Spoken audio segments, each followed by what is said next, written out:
Hi everybody, and happy 4th of July weekend. On Monday, Michelle, Malia, Sasha, and I will celebrate the 4th just like most of you, in the backyard.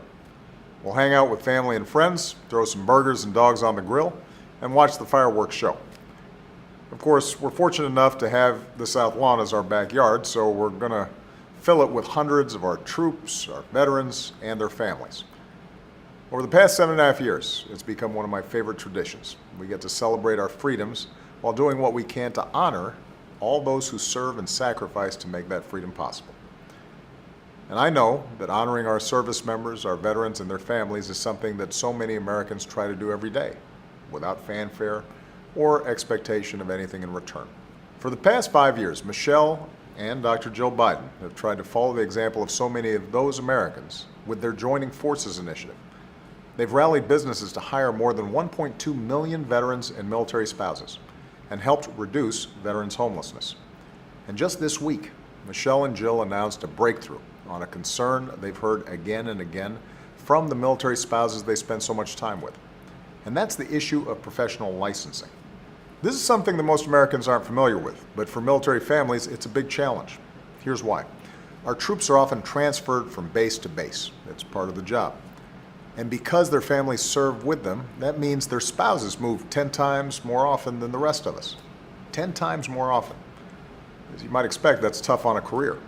And more than 1 in 3 of these spouses works in a profession that requires a professional license or certification. Nurses, childcare providers, accountants, social workers, and lots of other jobs. And until recently, when these spouses were asked to move across state lines, they often needed to recertify for a job they're already qualified for.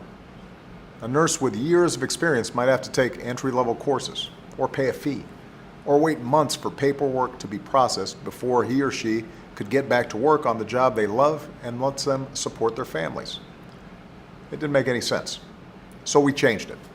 When Michelle and Jill took up this cause 5 years ago, only 3 states had taken action on military spouse licensing. But they rallied governors and state legislatures into action. And this week, we reached a milestone. Today, all 50 states have acted to streamline many of these licensing issues. This is a big step forward, but we're not done yet. We're going to keep working with states to make licensing simpler for more jobs and reach more qualified workers. But we can finally say to so many of our military families, when you move, you'll no longer be forced to put the career you love on hold just because you and your family have chosen to serve this country. That's what this is all about, serving our men and women in uniform as well as they have served us. But you don't have to be a governor or a first lady to make a difference. So this holiday weekend, take a look at joiningforces.gov to find out how you can serve the troops, veterans, and military families in your community. And to all our brave men and women in uniform, you represent the best of who we are as a nation.